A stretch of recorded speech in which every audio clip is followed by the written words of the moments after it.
आपने जैसे खुद कहा कि बहुत सी अच्छी चीजें भी थी, बहुत सी, लेकिन अल्टीमेटली जब वो निकले तो जाहिर है पावर से जब वो निकले तो वो अनपॉपुलर थे बहुत ज्यादा, और बड़ा बोझ था उस वक्त फौजी क़यादत पर कि जो उनका एक बोझ है उसको कैसे अपने पास से हटाना है ऊपर से। और फिर हमने देखा कि इवेंचुअली उस चीज को किया। लेकिन क्या अब हम ये समझें कि उनकी जो गलतियां थी, जो कुछ भी उन्होंने किया, उससे सीख लिया गया है, फौजी क़यादत, अस्करी क़यादत ने सीख लिया है, और या फिर हम ये समझें कि अभी भी उसी डगर पर गलतियां दोहराने का सिलसिला जारी है? इसको आप कैसे एनालाइज करेंगे आज के दौर के साथ? देखिए, मैं अगर जनरल बाजवा का जो पीरियड है गुजरा, इसी तरह उससे पहले जनरल कियानी का गुजरा, दरमियान में जनरल राहील शरीफ थे।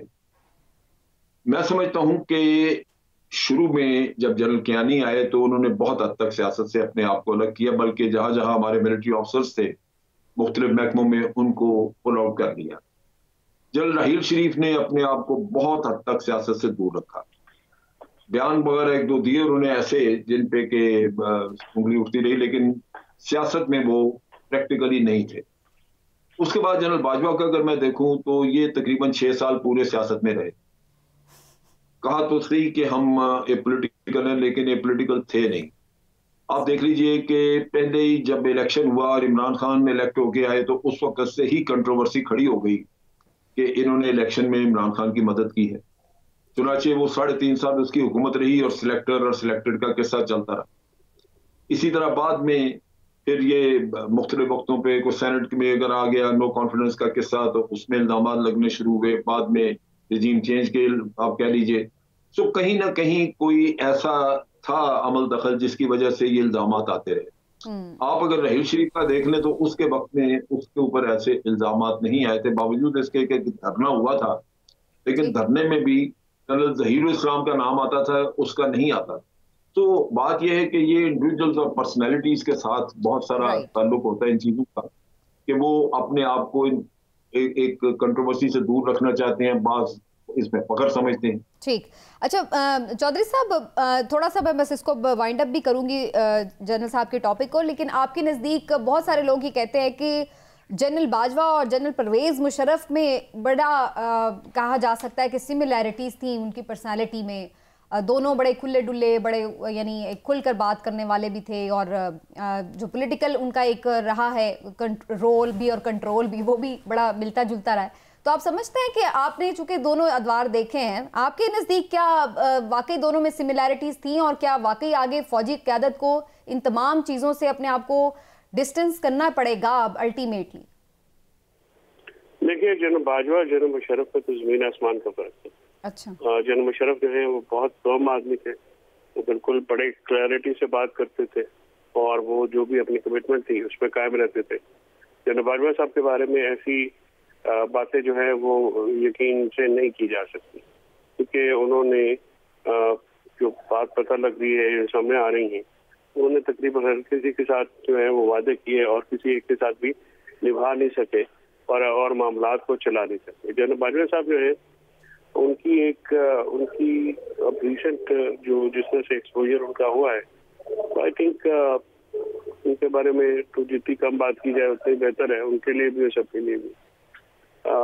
दूसरा जो आपका पार्ट ये है कि उनमें और वो फौज को अपने आपको सियासत से बिल्कुल रखना तो चाहिए, प्रिंसिपली तो ये बात बिल्कुल ठीक है, लेकिन क्या मारूजी हालात में वो रख पाएंगे या रख सकते हैं? मेरा नहीं ख्याल कि फौज की, क्योंकि एस्टेब्लिशमेंट की, क्योंकि बहुत ज्यादा एक इस वक्त रोल इतना बड़ा हो गया है कि उसको कटेल भी वो खुद कर सकते हैं, और ये फैसला भी उन्होंने लेना है कि क्या वो इस मामले को ए पॉलिटिकल की तरफ लेके जाना चाहते हैं और वाकई लेके जाना चाहते हैं, या मतलब सिर्फ कहने की हद तक लेना चाहते हैं। क्योंकि फौज इतनी बड़ी है और एस्टेब्लिशमेंट इतनी पावरफुल है कि उसके साथ कोई भी ज़्यादा लड़ाई तो हो नहीं सकती। बातचीत जो है वो जनरल साहब ज्यादा आपको बेहतर बता सकते हैं कि क्या इनके सर्कल में ऐसी बातचीत चल रही है। तो फौज ने डिसीजन लेना है और एस्टेब्लिशमेंट ने डिसीजन लेना, और ज़ाहिर है मौजूदा जो इंचार्ज है साहब है उनका ये फैसला है। जी जनरल साहब, जी जनरल साहब कह लीजिए।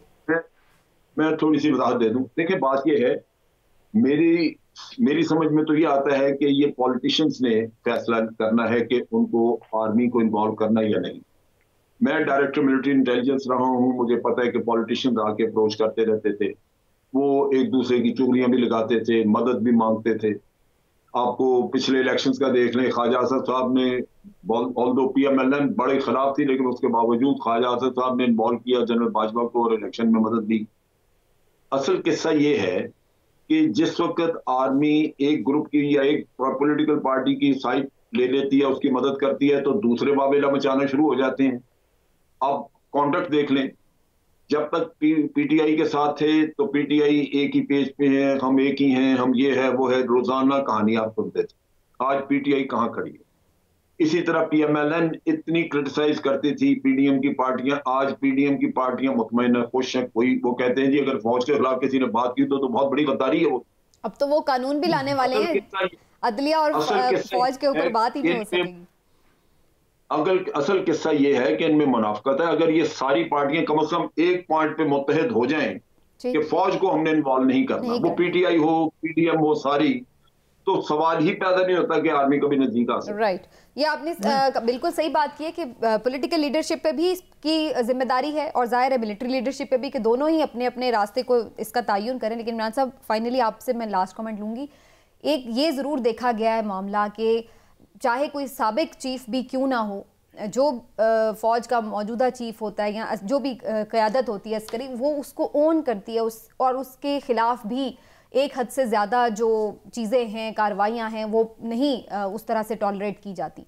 और इस सिलसिले में भी हमने देखा परवेज़ मुशर्रफ साहब के हवाले से जनरल राहील शरीफ साहब भी बड़े टची थे, और अब भी जनरल परवेज़ मुशर्रफ साहब को वापस भी लाया जा रहा है, और उस पर भी हम देख रहे हैं कि जो PMLN जो बहुत ज़ाहिर उनके मुखालिफ थी, वो उनको रिसीव भी करेंगे, मैयत के लिए स्पेशल तैयारा भी भेजा जाएगा। तो आपको लगता है कि फिर जब आर्मी चीफ्स जो अगर आइन तोड़ते हैं उनके खिलाफ कार्रवाई नहीं होने दी जाती, तो फिर ये चीज़ इसीलिए आगे बढ़ती है और आगे भी हम वही रविश देखते चले जाते हैं? उसकी बुनियादी वजह जो है वही है जो जनरल अमजद साहब ने बयान कर दी है। देखिए, क्योंकि पॉलिटिशियंस खुद जाके उनके घुटने पकड़ते हैं, उनके पैरों में बैठते हैं, उनसे मिन्नतें करते हैं, अल्लाह दा वास्ता जो सानू माफ़ कर दो, सानू इक़्तिदार दुआ दो। जब आप उनसे जाके खैरात मांगते हैं कि हमारी मदद करें, माफ़ी चाहता हूँ, बड़े सख्त लफ्ज़ इस्तेमाल कर रहा हूँ, लेकिन ऐसे ही है ना कि उससे कहीं आ जाए हमारी मदद करें और इक़्तिदार दिलवाएं, तो फिर क्या करें? फ़ौज बिल्कुल ठीक करती है। देखिए, एक आर्मी चीफ जो होता है उनका बड़ा एसेट होता है, वो चाहे रिटायर्ड हो। आपका क्या ख्याल है कि जनरल मुशर्रफ के खिलाफ फैसला आया था, हवा में उड़ गया। आपका क्या ख्याल है कि कोई भी बंदा उठ के ऐसे ही आर्मी चीफ बन जाता है? जाहिर है आर्मी चीफ वो जनरल बनता है सर, एक वो आर्मी चीफ आर्मी चीफ वो आदमी बनता है जो काबिलियत जिसमें होती है, पूरा एक प्रोसेस है, छलनी से छान के ऊपर तक टॉप लीडरशिप। जब मैं समझता हूँ कि एक ऐसा इंस्टीट्यूशन है हमारी आर्मी फौज जिसका काम है कि वो अपने फिर उसकी चीफ की पूरी जो है इज्जत का ख्याल करे। ठीक है, लेकिन जी जनरल साहब, आप जो कमेंट करना चाह रहे थे, मुकदमा भी बना, सजा भी हुई, फिर वो उड़ गया बिल्कुल, तो ऐसे तो ये चलता रहेगा सिलसिला सर? बिल्कुल, मैं एक चीज आपको बताऊं, आर्मी को उनके ट्रायल के ऊपर एतराज नहीं था।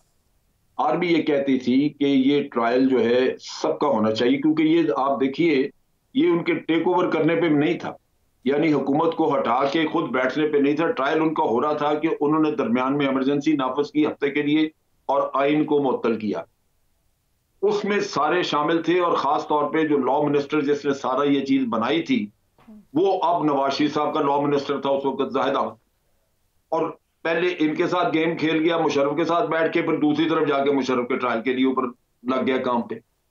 तो मुनाफिकत की भी कोई लिमिट होती है ना। ठीक है, अगर सिर्फ सर से पांव तक मुनाफिकत ही हो तो फिर आर्मी शोर मचाएगी, वो कहेंगे कि जनाब आपने करना तो सब तक है। तो इमरान साहब, आपके ख्याल से अभी तक ये बात भी हो रही है, लोग कह रहे हैं कि जी इमरान खान साहब आ भी नहीं रहे उस पर, अभी तो खैर उन्होंने कुछ इस पे ऐलान नहीं किया है कि वो जा रहे या नहीं जा रहे APC में, लेकिन जो हम देख रहे हैं कि हुकूमत की तरफ से मुसलसल टारगेट किया जा रहा है कि इमरान खान साहब इवन तालिबान को कंडेम तक नहीं करते हैं, वो इनको सपोर्ट करते हैं और वो इनको सपोर्ट करते हैं, दोनों एक दूसरे को सपोर्ट करते हैं। तो आपके नज़दीक क्या वजह है, इमरान खान साहब क्यों नहीं तालिबान को कंडेम करते अगर खुल के नहीं करते? तो देखिए, गुजारिश ये है कि हर जमात की, हर सियासी लीडर की अपनी एक पॉलिसी होती है। इमरान खान साहब की आप बात करें तो इमरान खान साहब पे बिल्कुल इल्ज़ाम लगता है, तालिबान होने का इल्ज़ाम लगता है, उनके मुखालफिन पता नहीं क्या क्या इल्ज़ाम लगाते हैं। और वो ये बात सच भी है कि वो तालिबान को लेके कभी भी बहुत ज़्यादा एग्रेसिव अप्रोच अपनाते हुए आपको नज़र नहीं आते। अब उसकी कई वजूहात हो सकती हैं। इमरान खान साहब बारमला कई दफ़ा ये बारहा ये कह चुके हैं कि जनाब वो समझते हैं कि मुज़ाकरात के ज़रिए इस मामले को बेहतर अंदाज में हल किया जा सकता है, हमें पराये की जंग में नहीं पड़ना चाहिए, हमें इनको साथ लेके चलना चाहिए। लेकिन उसके साथ साथ उनके मुखालफिन, उनके नाक़दीन ये कहते हैं कि इमरान खान साहब जो हैं APC में भी इसलिए शिरकत नहीं करना चाहते वो तालिबान को नाराज़ नहीं करना चाहते। अब आप ये देखिए, उनकी एक ये भी दलील होती है कि तालिबान की तरफ से पाकिस्तान मुस्लिम लीग नून को या पीपल्स पार्टी को हाल ही में कुछ धमकियां भी दी गई हैं, लेकिन वो कहते हैं जी PTI को तो नहीं दी गई। हालांकि मैं तो ये समझता हूँ कि शुक्र करो किसी ने तो नहीं देती। ये क्या चाहते हैं कि सब ही उनकी धमकियों में आ जाएं, लेकिन धमकी जिसे भी मिले, किसी भी सियासी जमात को मिले, हमने हमारे लिए, पाकिस्तानियों के लिए वो तशवीशनाक है। और खुद PTI वाले भी इवन ये बात रिकॉर्ड पे है कि वो कहते हैं जी हम भत्ते भी देते रहे वहां पर, उन्हें भी धमकियां मिलती नहीं। बिल्कुल ऐसी है। देखिए, लेकिन इमरान खान साहब की पॉलिसी है जो, उसका या तो फिर ये है कि वो खुद आगे बढ़ के ये जिम्मेदारी लें, हुकूमत से कहें कि जनाब आप छोड़ें इन चीज़ों को, आप मुझे वक्त दें, मैं उनसे मुज़ाकरात करता हूँ और उनसे मामलत करके हल करता हूँ, क्योंकि पाकिस्तान के लिए करना है ना, हुकूमत के लिए तो नहीं ये करना काम किसी ने भी, ये तो रियासत पाकिस्तान के लिए काम है। या फिर उसमें हुकूमत का साथ दें, लेकिन अगर वो ये भी नहीं कहते तो फिर लोग उनको पे तनकीद तो करेंगे।